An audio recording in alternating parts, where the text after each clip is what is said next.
오늘 우리가 있는 시편 126편 내용도 성전에 올라가는 노래 표제가 붙어 있습니다.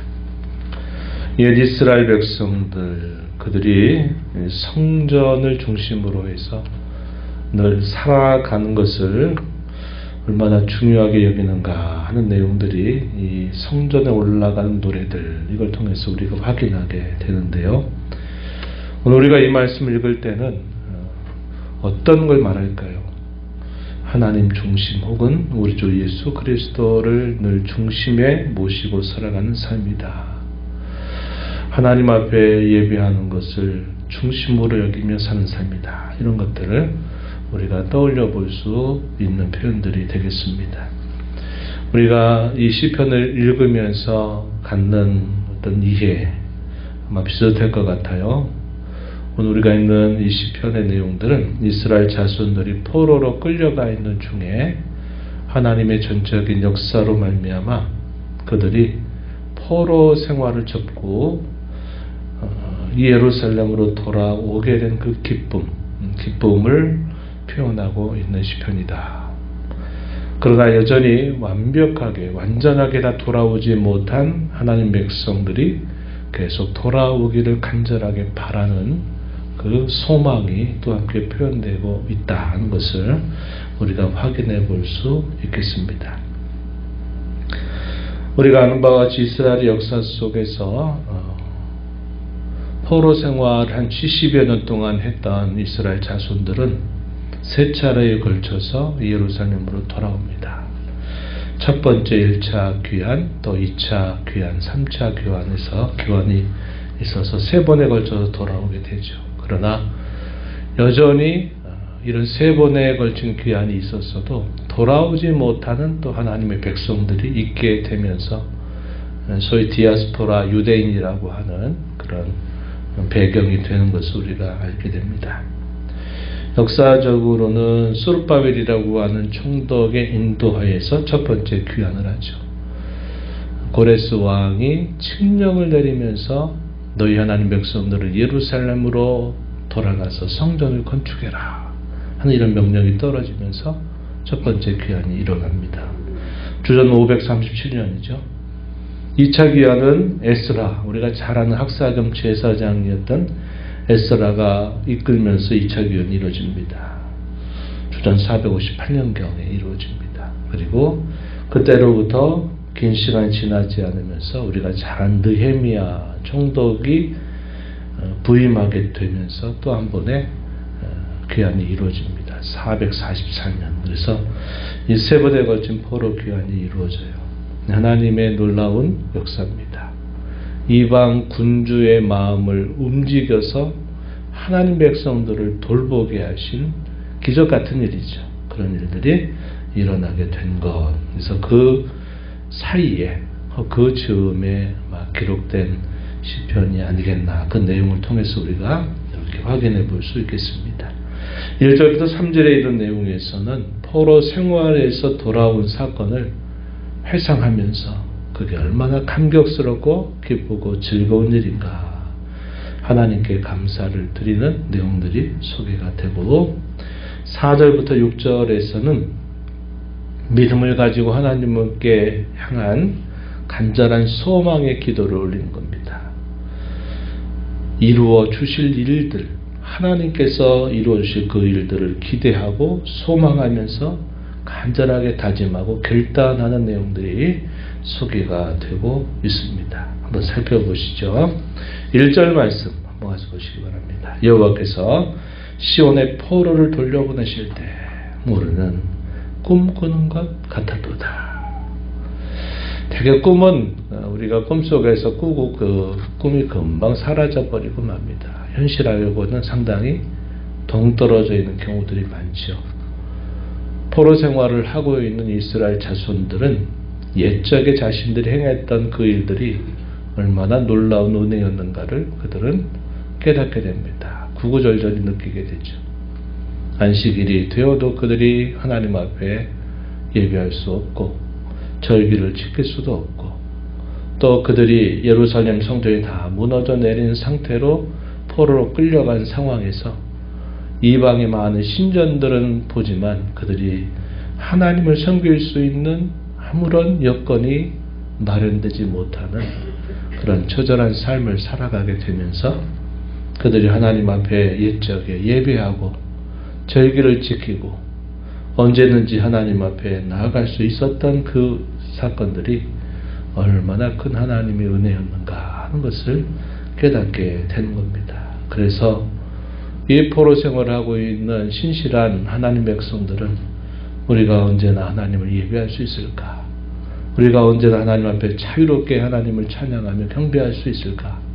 우리가 과연 돌아가긴 할 수 있는 것인가에 대한 그런 많은 소망을 가지지만 그 소망은 마치 간밤에 꾸었던 꿈이 현실과 아무런 상관이 없는 것처럼 마치 그것은 정말 아련한, 그러나 간절하지만 아련한 꿈과 같은 일들이 있을 것이다 하는 겁니다. 그런데 꿈꾸는 것만 같은 그런 일들이 실제적으로 일어나게 된 그 일을 돌아보니까 이게 얼마나 감격스럽고 얼마나 기쁜 일인가 하는 것을 알게 됩니다.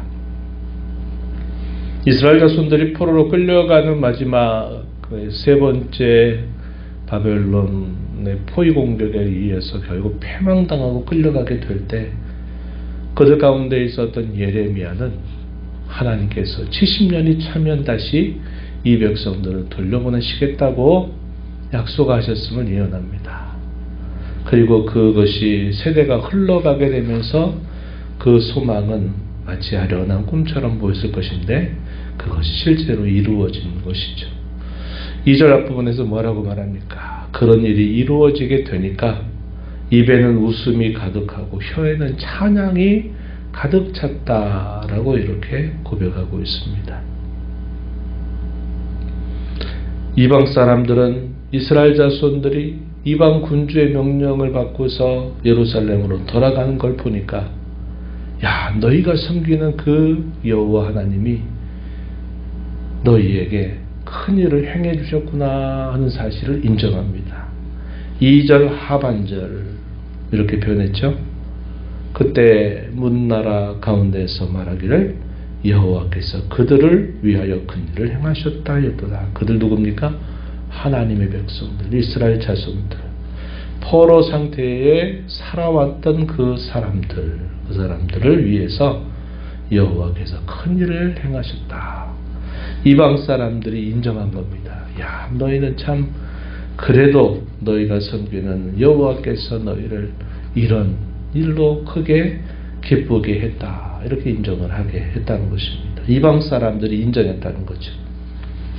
또한 하나님 백성들 자신들도 뭐라고 말하느냐. 3절에 보니까 여호와께서 우리를 위하여 큰 일을 행하셨으니 우리는 기쁘도다 이렇게 말합니다. 자신들이 볼 때도 이 기적 같은 일이 일어났으니 이것은 더 놀랍고 감사한 일이 아닐 수 없었던 것이죠. 그 반응에 우리는 기쁘도다 이렇게 반응을 하고 있는 겁니다. 분명한 기대는 했죠. 그러나 이것이 정말 이루어질까 실감나지 않는 그 일이 실제로 하나님의 역사로 이 일이 이루어지게 됐다 하는 겁니다.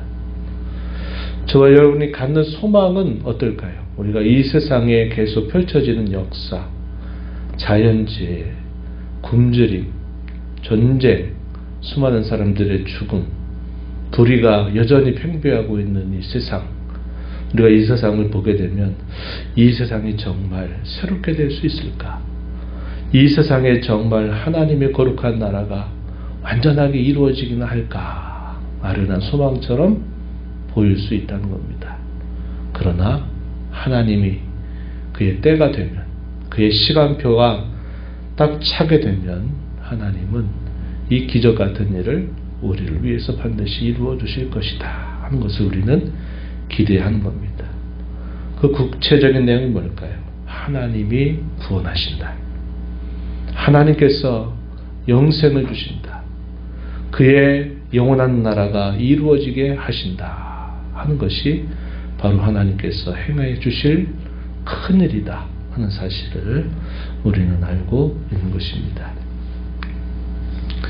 이러한 놀라운 일에 감격하고 감사하고 기뻐하면서 이제 아직 돌아오지 못한 다른 자기의 동족들이 다시 돌아오기를 간절하게 바라는 겁니다.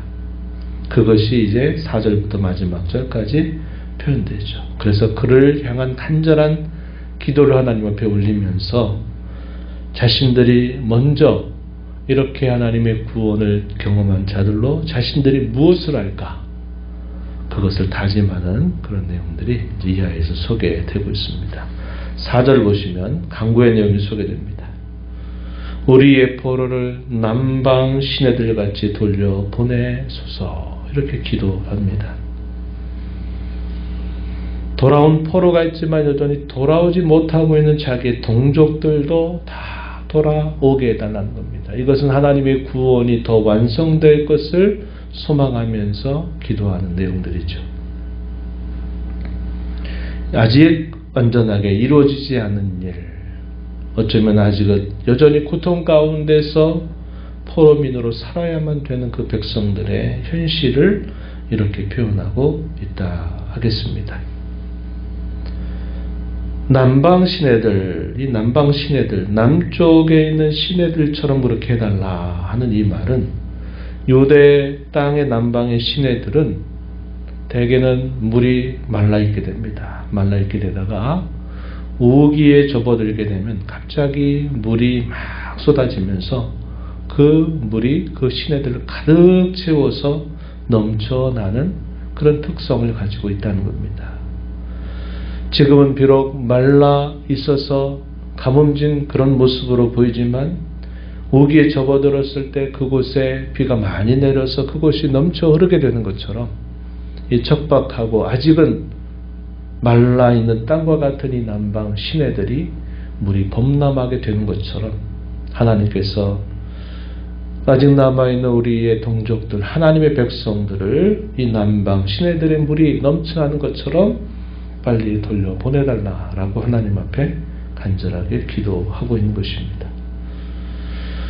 이미 돌아와 있는 백성들이 봤을 때는 이제 그런 기도가 마땅한 일이죠. 그러나 하나님의 역사는 또 어떻게 일어나고 있습니까? 우리가 잘 아는 바와 같이 다른 성경들을 통해서 보면은 이방 땅에서도 하나님이 그의 구원의 역사를 여전히 펼쳐가고 계신다는 것을 우리는 알게 됩니다. 선명하게 보여주는 그 이야기가 누구 이야기입니까? 다니엘 이야기죠. 다니엘. 그는 예루살렘으로 돌아오지 못한 인물입니다. 그러나 이방 땅에서 그의 삶 전체는 하나님께서 이방에 있는 하나님의 백성들에게도 여전히 구원의 역사를 이루어 주시고 있다는 선명한 이야기를 보여주고 있는 것입니다. 다니엘과 그의 친구들의 이야기가 그렇죠. 또 우리가 잘 아는 에스더와 모르드게의 이야기, 이 이야기도 이방 땅에서 하나님이 여전히 포로처럼 생활하지만 그들 가운데 하나님이 놀라운 구원의 역사를 펼치시고 계시다 하는 것을 보여주고 있다는 것이죠. 불임절이라고 하는 절기가 만들어져요. 유대인들이 다 죽임을 당하게 될 그 운명 같은 죽음의 날이 하나님의 기적적인 역사로 바뀌면서 오히려 대적들을 쳐서 죽이는 승리의 날로 바뀌게 되는 그 날이 바로 불임절이라고 하는 절기가 되면서 이스라엘의 또 하나의 절기가 추가되는 이 역사도 이방 땅의 한복판에서 이루어졌던 사건이다 하는 것을 우리가 보게 되면 하나님이 이루어 가신 이 구원의 역사는 대단하다. 고통 가운데서도 포로 가운데서도 하나님의 구원의 역사는 여전히 이루어지고 있다는 사실들을 우리에게 성경은 밝히 보여주고 있는 것입니다. 먼저 돌아온 사람의 입장에서는 자신들이 하나님의 기적적인 역사의 동참에 돌아왔으니 아직 돌아오지 못한 하나님의 백성들도 이곳으로 돌아오기를 간절하게 소망하고 있는 것입니다. 그러한 소망을 하나님 앞에 기도하면서 뭐라고 결단하는가? 5절 말씀에 가서 보면 이렇게 말했습니다. 눈물을 흘리며 씨를 뿌리는 자는 기쁨으로 거두리로다. 또 6절에 울며 씨를 뿌리러 나가는 자는 반드시 기쁨으로 그 곡식단을 가지고 돌아오리로다. 이렇게 말합니다. 소망이죠. 확신이죠. 그러면서도 다짐입니다. 어떤 다짐일까요? 눈물로 씨를 뿌리겠다. 이 말은 자신들의 주어진 그 모든 책임과 본분들을 힘써 감당하겠다는 것에 대한 결단, 이것이 잘 표현되고 있는 표현이다 한 것입니다. 이 예언이 어떻게 실현이 됐을까요? 마침내 3번에 걸친 그런 귀환들을 통해서 하나님 백성들이 돌아오게 된 일로 역사적으로 한편으로 성취된 일들을 우리가 생각하게 되고, 궁극적으로는 우리에게 뭘 보여줄까요? 이것은 영광스러운 하나님의 나라가 완전하게 이루어지게 될 그때를 소망하면서 우리가 이 세상에 살면서 겪는 슬픔과 고통을 믿음으로 인내하면서 살아가는 삶, 또 그 영원한 하나님의 나라가 완전히 이루어지게 될 그때를 소망하면서 오늘 수고와 눈물의 땀을 흘리고 살아가야 될 저와 여러분에 대한 그런 교훈들을 담아주고 있는 시편이다. 이렇게 볼 수 있는 것입니다. 우리 이미 그리스도 안에서 이미 구원을 받은 자들입니다. 그러나 그 구원이 온전하게 이루어지게 될 그날은 그리스도께서 강림하시게 될 때 온전하게 이루어지게 될 것입니다. 그 날을 우리가 소망 중에 바라보면서 그 꿈같은 일들이 하나님의 놀라운 역사로 이루어지게 될 것을 확신하면서 우리가 구원받은 자로 오늘을 수고하고 땀을 흘리면서 우리가 그분의 뜻을 이루어가는 일에 힘을 기울이며 살아야 된다. 이것을 우리 마음에 깊이 새기면서 저와 여러분의 남은 삶을 이와 같은 소망을 가지고 인내하며 수고를 결단하며 살아가는 저와 여러분이 되기를 축복합니다. 하나님 아버지 감사합니다. 이 새벽 시간 저희들을 깨워주셔서 오늘도 새날 주신 아버지 앞에 나와 함께 찬양드리며 앞서 행하시며 주시는 주의 말씀을 또 읽고 듣고 교훈받게 하심으로 하나님이 저희에게 베푸신 구원의 역사에 대하여 감사하며 여전히 저희의 삶을 통해서 계속 이루어 가신 하나님의 구원 역사를 또한 기대하며 꿈같은 현실처럼 보이는 이 놀라운 약속이 온전히 이루어지게 될 그날을 소망하면서 오늘을 구원받은 자로 하나님의 뜻을 이루고 하나님의 영광을 위하여 살아가야 될 저희들의 본분을 또다시 깨우쳐 주시니 감사합니다. 저희가 이러한 소망 가지고 늘 하나님 앞에 감사와 감격을 잃지 않게 하시고 또 인내와 견딤을 다짐하게 하시며 저희에게 주어진 남은 삶을 통해서 주의 나라가 저희들의 삶에 더 이루어지기를 소망하며 힘써 순종하며 또 저희들에게 주어진 본분을 끝까지 다 감당하려고 하는 그런 삶의 자세를 잘 회복하여 이루어가는 저희 모두가 되게 하여 주옵소서. 은혜의 보좌 앞에 나와서 아버지의 은혜를 구하는 모든 심령들의 간구를 기회를 주시고 응답해 주시기를 바라며 예수님의 이름으로 기도하옵나이다. 아멘.